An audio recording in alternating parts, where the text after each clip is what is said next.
Even with the oils and spices, a dead body would start to stink after just a little while. The place was the town of Myra, also known as Smyrna, near the Mediterranean coast of what we now call Turkey. It was the year 280 AD, and it was hot and sweltering. Acolytes carried away the body of the bishop, who had just passed away after many years of being wise but frail. The priest had gathered to choose a new bishop here in the evening when it was cooler. Candles burned and lanterns were lit. Their flickering flame cast dancing shadows on the walls as the temperature slowly fell, fanned by the breezes from the Mediterranean. For hours the priest asked for the Lord's guidance, considering first this candidate, then that candidate for bishop. Finally, unable to reach consensus, they adjourned to sleep and decide on the choices they had discussed. That night, one of the priests had a vision in which an angel appeared to him, telling him that the new bishop would be named Nicholas, and he would be the first person to walk into the church the next day. He awakened the other priests during the night and told them of his vision. They agreed to meet at the church before dawn. So, in the last hours of the night, they gathered and they waited. As the first rays of the rising sun lit the horizon, the door to the church creaked. The priests sat stone still, not even daring to breathe. Slowly, the massive wooden door opened, and there, framed in the fiery sunrise, was a young man. He was dark-skinned, very slim, and had dark hair and dark eyes, and was dusty from his journey. Yet even before he spoke, the priest knew there was something special, something God-ordained about this one. "Hello. I've just arrived here from Patera." His voice echoed in the cavernous stone room. "You are welcome, and God's peace and blessing to you, young man," said the priest who had seen the vision. "May we ask your name?" "I am called Nicholas."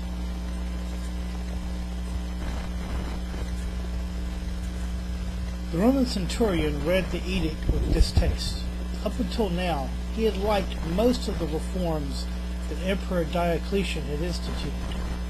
A return to the glorious days of Rome, he said.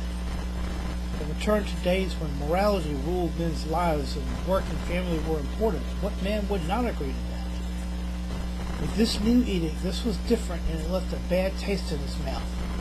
Unconsciously, he spat, and the dust poofed up where his spittle hit the dry road. "What does he think he is doing, Hadrianus?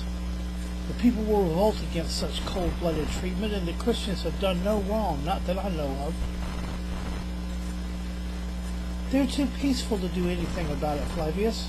Besides, all they have to do is sacrifice a cow or two to Apollo, and it'll all be over, and they can go back to their cult or whatever it is. Simple." "I don't know, Hadrianus. I have a bad feeling about this." "What, Flavius, afraid of bloodshed? Surely not." "No, of course not. But I take little pleasure and less honor in tormenting and killing the innocent and the weak. But I'm a soldier. My job is not to make edicts, but to carry them out." Flavius called for the formation to resume, and Hadrianus fell back into line with the rest of the soldiers. They continued their march through the spring sunshine to Myra, edicts in hand. In the middle of the town square, the centurion stood on a marble dais and read the edict to the astonished townspeople. "Here is the edict issued by the Emperor Diocletian in the 19th year of his reign. Churches belonging to the cult called Christian shall be razed to the ground. All copies of the scriptures destroyed by fire. Those Christians who hold positions of honor degraded, and the household servants, if they persist in the Christian profession, shall be deprived of their liberty. Also, it is commanded that all rulers of the Christian church in every place be put into prison, and shall be persuaded by all means available to offer sacrifice to the emperor and to Apollo." Bishop Nicholas stood quietly with the priest, listening to the proclamation.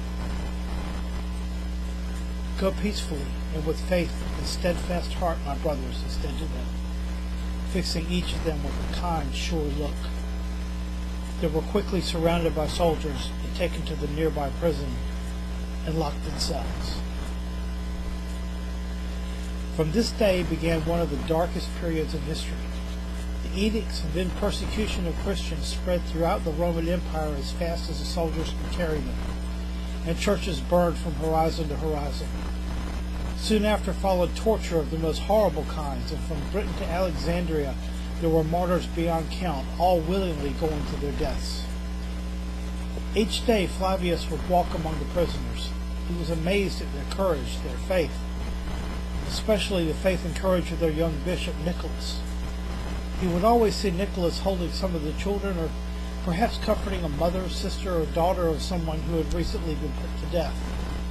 Nicholas would usually share his meager ration with others, sometimes not eating for days at a time and giving away all of his food. Hadrianus was talking to an older woman. "Woman, all you have to do is to sacrifice this dove to Apollo, and all of this will be over." She had already been tortured. Her hair was matted with blood and her body covered in bruises. It looked as if one of her arms had already been broken, and it was obvious where the hot brands had burned her flesh. "No," she said, simply and resolutely. She would not bend. She had a strong faith. "Take her," Hadrianus said with resignation, as Flavius walked up. "She will be dead by this time tomorrow," Hadrianus said. "I know," said Flavius. "I want to know why these people will willingly die for this cult and never lift a hand to stop us." Hadrianus looked at where the woman had gone moments before and was quiet for a minute. "Me too, Flavius, me too," he said softly. It was 2 years later when the herald rode into Myra on his muscular armored steed. He went immediately to the square in the center of town and waited a few minutes for the townspeople to gather. Flavius, Hadrianus, and other soldiers went too. They were used to new edicts from Diocletian, each more terrible than the last. Lately they'd been executing babies because their parents would not offer sacrifices in their names to Apollo. "Hear the Edict of Milan," the herald said in his clear voice. "Citizens of the Caesarium, your Emperor Diocletian and his co-emperor Maximius have stepped down from power." "What's this?" Flavius thought to himself. "Step down." He looked at Hadrianus, eyebrows raised. "Used to me too," Hadrianus whispered. "Emperor of the Caesarium is now Constantine, son of Constantius. This is his decree." "I served alongside him in Britain," Flavius whispered to his friend. "He's a good man." "All edicts issued by Diocletian against those of the Christian order are revoked. All prisoners in every town are to be released immediately. All confiscated lands and property are to be returned." There was a great deal more, but this was the meat of it. Hadrianus almost ran to the prison with Flavius close behind. There, inside, was what they had seen every day for 2 years. Hungry, starving men and women, and now children too, dirty, beaten, bruised, and smiling, always smiling. "You are free." Flavius took the keys and opened the locks. "We beg your forgiveness," Flavius said. "This has been an evil thing." The bishop Nicholas came to him. Nicholas had aged 10 years in the past 2. He was skin and bones. His hair was turning gray. His skin was ashen. Yet he reached out his hand, touched Flavius' cheek, and said, "May God bless you. God bless you." Flavius, centurion, killer, fell on his knees, tears dripping from his eyes into the dust. Hadrianus, he noticed, had already done so. "Teach me of your God, Nicholas. Teach me of him." "I will, dear brother. First, our God is a God of